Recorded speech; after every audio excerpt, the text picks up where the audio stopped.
Hello students, last video में हम लोगों ने शुरू किया था एवरेज कॉस्ट का मीनिंग देखा हुआ था और साथ ही साथ हम लोगों ने देखा था कि जो एवरेज कॉस्ट है वो आपका सम टोटल होता है average fixed cost and average variable cost का। तो अब हमें जानना होगा कि एवरेज फिक्स्ड कॉस्ट क्या है और एवरेज वेरिएबल कॉस्ट क्या है। तो आज इस वीडियो में हम लोग एवरेज फिक्स्ड कॉस्ट पे चलेंगे कि एवरेज फिक्स्ड कॉस्ट का क्या मतलब है एंड देन इसके आगे हम लोग देखेंगे कि क्या क्या चीजें हमको पढ़नी है। देखो, एवरेज फिक्स्ड कॉस्ट जिसे हम एएफसी से डिनोट करते हैं, इसका सिंपल सा क्या मतलब है तो ये भी एक लाइन में आप जान सकते हो। It refers to the total fixed cost per unit output produced. Simple है, जब आप एक यूनिट आउटपुट को प्रोड्यूस करते हैं तो उसके प्रोडक्शन में जो भी टोटल फिक्स्ड कॉस्ट लगता है, अगर टोटल से कंफ्यूज हो तो सिंपल याद रखिए कि पर यूनिट आउटपुट को प्रोड्यूस करने में जो भी फिक्स्ड कॉस्ट आएगा उसे हम कहेंगे एवरेज फिक्स्ड कॉस्ट। ठीक है, मतलब एक यूनिट आउटपुट को बनाने में जितना भी फिक्स्ड कॉस्ट लगेगा that is defined as the average fixed cost. Symbolically हम इसे कैसे दिखा सकते हैं, तो सिंबॉलिकली एवरेज फिक्स्ड कॉस्ट बराबर क्या हो जाएगा, एएफसी बराबर होगा आपका टीएफसी बाय क्यू।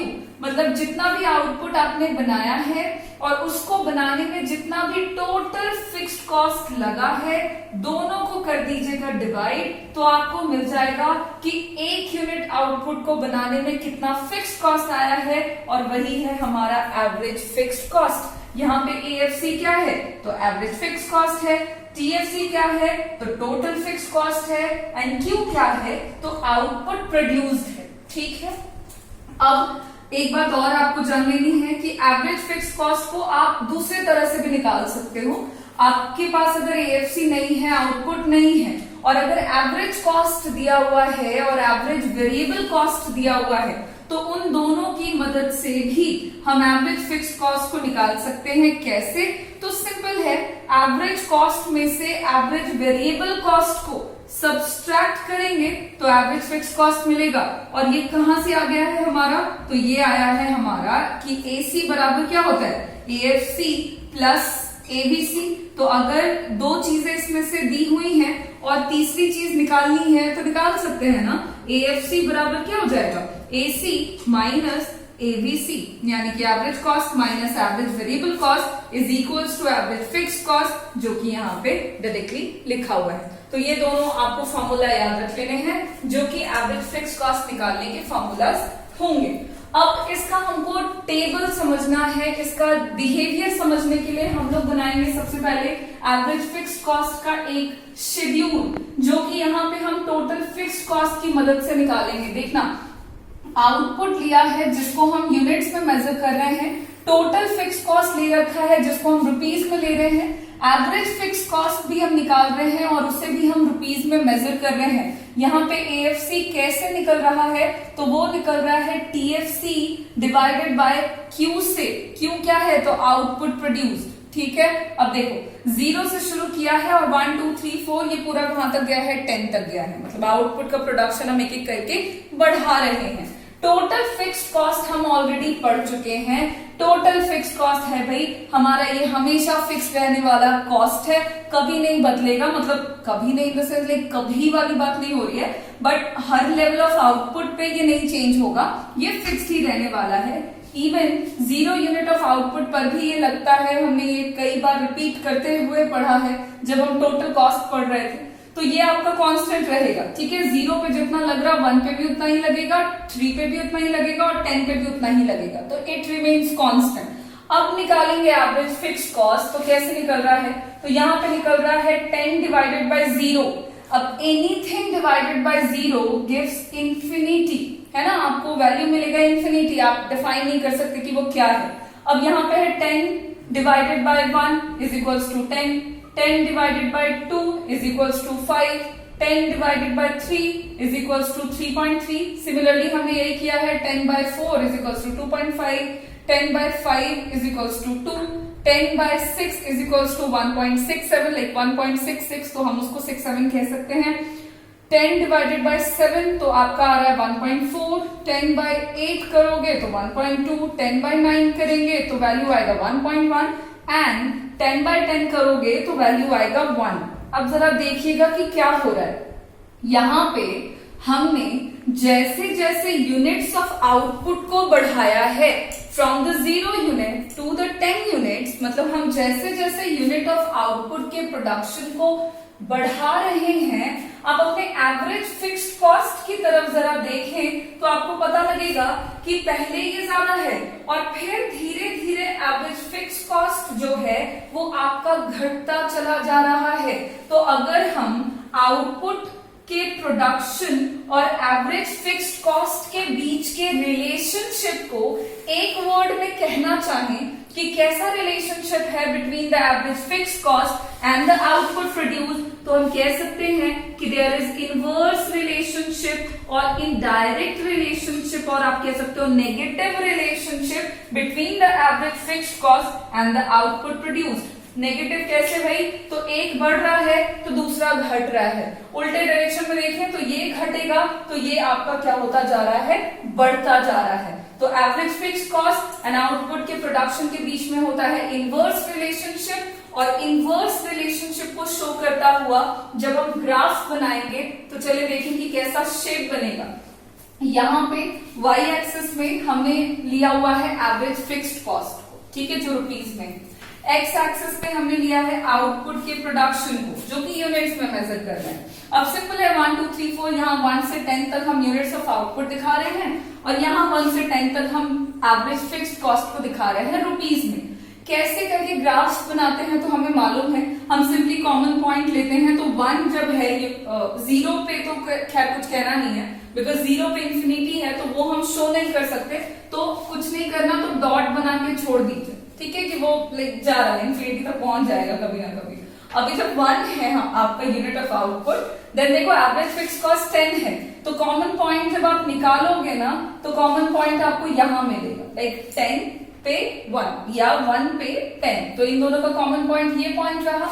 सिमिलरली 2 पे है 5, तो आप जब देखोगे तो 2 है यहां पर, ठीक है, और 5 है आपका यहां पर, तो कॉमन पॉइंट आपका यहां पे बन रहा है। तो इस तरह से आप कॉमन पॉइंट देखते जाओगे, 3 पे कितना, 4 पे कितना, 5 पे, तो आपको टोटल 10 डॉट्स मिलेंगे।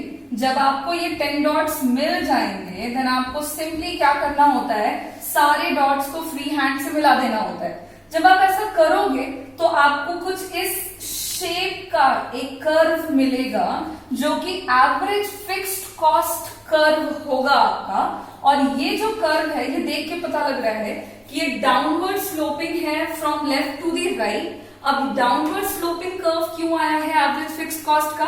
तो वो इंडिकेट कर रहा है आपका inverse relationship between the output produce and the average fixed cost. जैसा कि हमने अभी अभी टेबल में देखा कि जैसे जैसे आउटपुट का प्रोडक्शन बढ़ता है आपका एवरेज फिक्स्ड कॉस्ट जो है वो घटता चला जाता है। तो क्योंकि उन दोनों के बीच में इनवर्स रिलेशनशिप होता है, इसलिए एएफसी जो कर्व है उसका स्लोप जो है वो डाउनवर्ड होता है टू द राइट। ये पहली बात। दूसरी बात एक और जानने वाली है कि जो एवरेज फिक्स्ड कॉस्ट कर्व है उसका शेप अगर आप जानना चाहो, मतलब डाउनवर्ड स्लोपिंग तो है ही है, बट उसका शेप कैसा होता है, तो एएफसी कर्व का जो शेप है वो रेक्टेंगुलर हाइपरबोला की तरह होता है। AFC is a rectangular hyperbola. अब रेक्टेंगुलर हाइपरबोला क्यों कह रहे हैं, इससे क्या मतलब है इसका, तो देखो समझोगे बात को कि क्यों कह रहे हैं। तो ऐसा कहने के पीछे का रीजन ये है कि जब भी आप एवरेज फिक्स्ड कॉस्ट को यूनिट ऑफ आउटपुट प्रोड्यूस से मल्टीप्लाई करोगे तो जो रिजल्टिंग वैल्यू आएगा वो हर बारी कांस्टेंट होगा। और अगर सवाल है कि क्यों कांस्टेंट होगा, तो जब भी आप AFC को Q से मल्टीप्लाई करते हैं तो आपको मिलता है TFC, यानी कि total fixed cost. And about the total fixed cost as we all know कि it remains constant at all units of output produce. तो क्योंकि टोटल फिक्स्ड कॉस्ट का वैल्यू कांस्टेंट होता है हर लेवल ऑफ आउटपुट प्रोड्यूस पे, इसीलिए आप जब भी AFC को Q से मल्टीप्लाई करोगे, Q indicates the output produce, then आपको जो वैल्यू मिलेगा रिजल्टिंग वो हर बार कांस्टेंट होगा। जैसे कि एग्जांपल में समझोगे, ये AFC का कर्व है, मान लीजिए हमें इस पॉइंट का वैल्यू निकालना चाहते हैं, ठीक है। तो इस पॉइंट पे जितना आउटपुट का प्रोडक्शन हो रहा है और जितना एवरेज फिक्स कॉस्ट लग रहा है, तो यहाँ पे जब आप करोगे AFC इंटू Q तो वैल्यू मिलेगा 10, ठीक है। कैसे? तो एवरेज फिक्स कॉस्ट है 5 और आउटपुट का प्रोडक्शन है 2, 5 इंटू 2 इज इक्वल्स टू 10। अगर हम इस पॉइंट का वैल्यू निकालना चाह रहे हैं तो इस पॉइंट पे आपका कितना है, जरा देखना, इस पॉइंट पे यहाँ पे तो 7 पे, तो यहाँ पे AFC इंटू Q करोगे ना तो वैल्यू आएगा 10। कैसे आ जाएगा वैल्यू 10? तो एवरेज फिक्स कॉस्ट जो है वो आपका 1.4 समथिंग है, इसको जब आप मल्टीप्लाई करोगे 7 से तो वैल्यू आपका 10 आएगा। अब ये मत कहना 1.4 को 7 से मल्टीप्लाई करने पे 10 नहीं आ रहा, अप्रॉक्स में ले रहे हैं यहाँ पे 1.4, क्योंकि एग्जैक्टली नहीं ले रखा है। तो जब आप उसको मल्टीप्लाई करोगे ना तो वैल्यू 10 आएगा। इस पॉइंट में वैल्यू निकालो तो AFC को Q से मल्टीप्लाई करो, वैल्यू आ रहा है 10। तो हर पॉइंट पे आप देखोगे तो आपको AFC का कर्व के हर एक पॉइंट पे जो रिजल्टिंग वैल्यू मिलेगा वो हर बार कांस्टेंट मिलेगा, ठीक है। ये 10 हमने माना हुआ है यहाँ पे, इसलिए 10 आ रहा है। जरूरी नहीं है कि आप दूसरा वैल्यू लेकर के बनाओगे तभी 10 आए, लेकिन जो भी वैल्यू आएगा वो हर पॉइंट पे कांस्टेंट आएगा। और ये कांस्टेंट इसलिए क्योंकि एवरेज फिक्स्ड कॉस्ट को Q से मल्टीप्लाई करने पे रिजल्ट में आता है total fixed cost, and total fixed cost remains constant at all units of output produced. That is why the AFC curve is a rectangular hyperbola, ठीक है। ये दूसरा रीजन था। तो अब तक हमने एवरेज फिक्स्ड कॉस्ट के बारे में दो बातें देखी हैं। AFC का कर्व होता है स्लोप्स डाउनवर्ड, डाउनवर्ड स्लोपिंग होता है टू द राइट। क्यों? क्योंकि इनवर्स रिलेशन होता है किसके किसके बीच में? Output and average fixed cost के बीच में। दूसरी बात, AFC का कर्व जो है वो रेक्टेंगुलर हाइपरबोला की तरह होता है। क्यों? क्योंकि AFC कर्व का हर एक पॉइंट जो है वो हमको कांस्टेंट वैल्यू देता है। सवाल है क्यों? तो जवाब है कि जब भी आप एवरेज फिक्स्ड कॉस्ट को Q से मल्टीप्लाई करेंगे तो रिजल्ट में मिलेगा टोटल फिक्स्ड कॉस्ट, जो कि रिमेन्स कांस्टेंट होगा आपका हर एक लेवल ऑफ आउटपुट प्रोड्यूस पे। तीसरी बात भी है, जरा देखोगे AFC का जो कर्व है वो कभी भी y एक्सिस को टच नहीं करेगा। एवरेज फिक्स कॉस्ट का जो कर्व है ना वो कभी y एक्सिस को टच नहीं करेगा। क्यों? क्योंकि zero level of output produce पे एवरेज फिक्स कॉस्ट का वैल्यू किसके बराबर हो जाता है? तो इंफिनिटी के बराबर हो जाता है। टेबल में भी हमने देखा कि आउटपुट का प्रोडक्शन है 0 तो एवरेज फिक्स कॉस्ट हो गया infinite. Why? Because total fix cost का वैल्यू कुछ भी ले लो, यहाँ तो 10 है ना, आप कुछ भी ले लो, तो किसी भी वैल्यू को 0 से जब डिवाइड करेंगे तो रिजल्टिंग वैल्यू इंफिनिटी ही आएगा।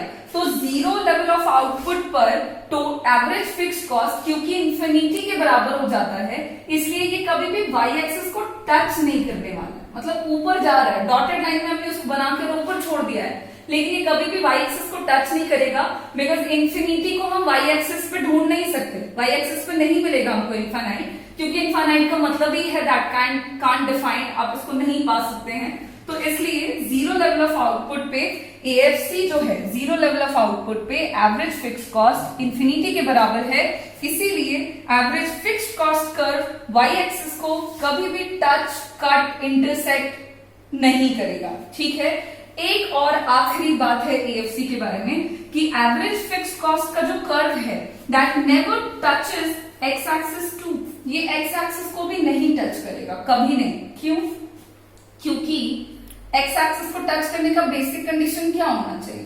1 पे ये 10 है, अब इसको x एक्सिस को टच कराना है तो क्या होना चाहिए कि अगर AFC बराबर 0 हो जाता है तभी ये x एक्सिस को टच करेगा, लेकिन average fixed cost never be equal to 0, कभी भी 0 के बराबर नहीं होगा ये। और सवाल है कि ठीक है क्यों नहीं होगा, AFC क्यों कभी 0 के बराबर नहीं होगा? तो इसका सिंपल सा जवाब है, एवरेज फिक्स्ड कॉस्ट को कैसे निकालते हैं? तो TFC बाई Q करते हैं, ऐसा करते हैं। अब इसका मतलब हो गया कि average fixed cost total fixed cost पर डिपेंड कर रहा है। अब कह रहे हैं कि AFC कभी भी 0 के बराबर नहीं होगा, तो वो इसीलिए नहीं होगा क्योंकि टोटल फिक्स्ड कॉस्ट जिसकी मदद से एवरेज फिक्स कॉस्ट को निकालते हैं, यही कभी जीरो के बराबर नहीं होगा। इवन टोटल फिक्स कॉस्ट तो तब भी प्रेजेंट होता है जब लेवल ऑफ आउटपुट जीरो हो।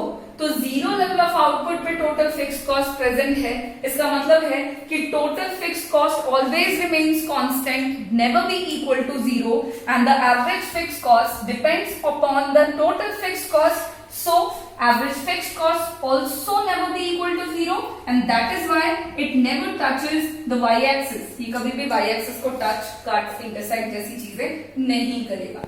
तो यहाँ पे हम लोगों ने आज इस वीडियो में एवरेज फिक्स्ड कॉस्ट के बिहेवियर को जाना है, इसके मीनिंग से लेकर के, फॉर्मूला से लेकर के, इसका टेबल देख लिया, रिलेशनशिप जान गए हम लोग, आउटपुट एंड एएफसी के बीच में इनवर्स रिलेशन है, और इसके बारे में ये 4 सिंपल सी बातें आपको याद रखनी है.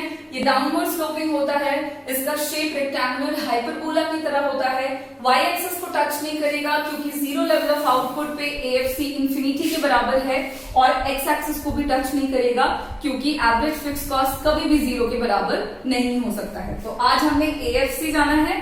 अगले वीडियो में हम लोग एवरेज वेरिएबल कॉस्ट डिस्कस करेंगे, सेम चीजें रिपीट करेंगे, टेबल बनाएंगे एंड देन उसका भी डायग्राम समझेंगे. Thank you.